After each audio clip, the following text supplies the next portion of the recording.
When a friend of mine recently asked me what I miss about Christmas at home, my thoughts, settled at first, started to wander.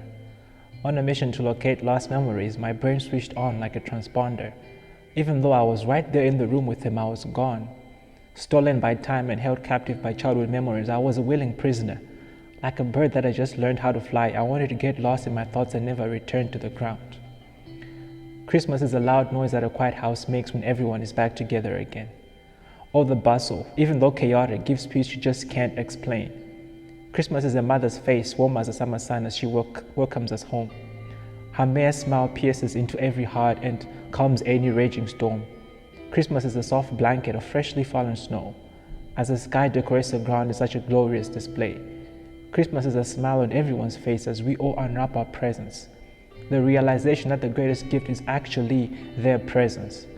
Christmas is the laughter of the children running around the house with no care of tomorrow. It is how short it all lasts, as even such moments are clearly borrowed. Christmas is coming back home to focus on what is true, that no matter what you can ever gain, all you need is right in front of you. Christmas is home. For many people, Christmas is the most wonderful time of the year, and yet, when those you love are distant and not near, it could be the most painful. Whether you will spend your holidays in a crowded room or alone with your family on Zoom, we can still reflect on the purpose of it all. Because this year will be different, but maybe this interruption to our normal holiday tradition can help bring it all in perspective. Because irrespective of what this year has been or what the future will be, we can still focus on what Christmas actually does mean. See, Christmas is not what we do to celebrate, but why we celebrate in the first place. So I won't bore you with the history lesson. Allow me to get straight to the point. If this year has taught us anything, is that life will most times disappoint. Lockdown, protests, death, loneliness, this year was a full box. But why is the world like this? Why is it so broken? Why do babies cry before they have even spoken? This emotion, this pain, why does it greet us when we take our first breath and will surely be with us up to the moment of our death? Is this a whole story? Is this all there is to life? Don't you think that regardless of this discomfort, regardless of this strife, that our lives are actually meant for more? And we all have this deep feeling within our souls. And you're not too far from the truth. You see, God created this world as a beautiful, glorious place. And death, it was never part of the equation. In fact, it wasn't even a thing. But all this came crashing down because of man's sin. Having been granted the choice of perfect fellowship with God, we chose rebellion. Defining good and evil on our own terms, we lost our place in God's creation. And so for many generations, we pursued our own desires and grew distant from God. But He pursued our defiant hearts with unrelenting devotion.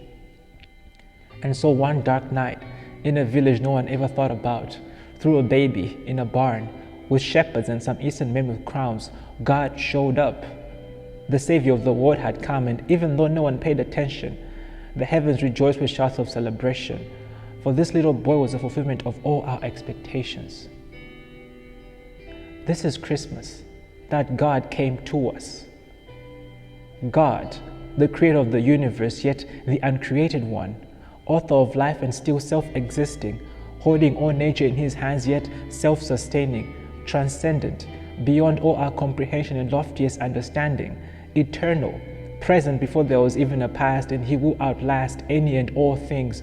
God came, stepping into time like a writer entering his own story, humbling Himself and forsaking His own glory, and ever so lowly choosing a poor carpenter and a young virgin girl.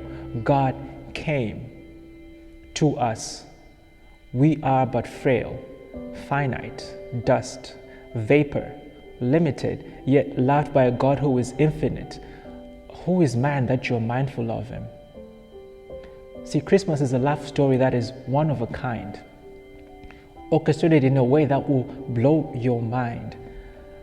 See, the gift that He offers is not the one you receive and forget about it type. You know, those that do not live up to their hype. No, His gift is eternal. See, it's not anything normal. He has promised that there is a life beyond this one, a world where He restores everything we have lost. Christmas does not say that this world needs better education or self-improvement, a new technology or a trendy new movement. Because if there is anything human existence has proven, is that we need help. Our solutions are often grand delusion. And so, in all this man-made confusion, in stepped Jesus. And just like he arrived without the welcome he deserved, he lived a selfless life, dying a death we deserved. He was the gift that God gave to us, so that all who are far may come near, and do so without no fear. Christmas is God's invitation to everyone, saying, you are welcome home. And if you've ever felt alone, he offers a family where you are fully known, seen, accepted, valued, and never neglected.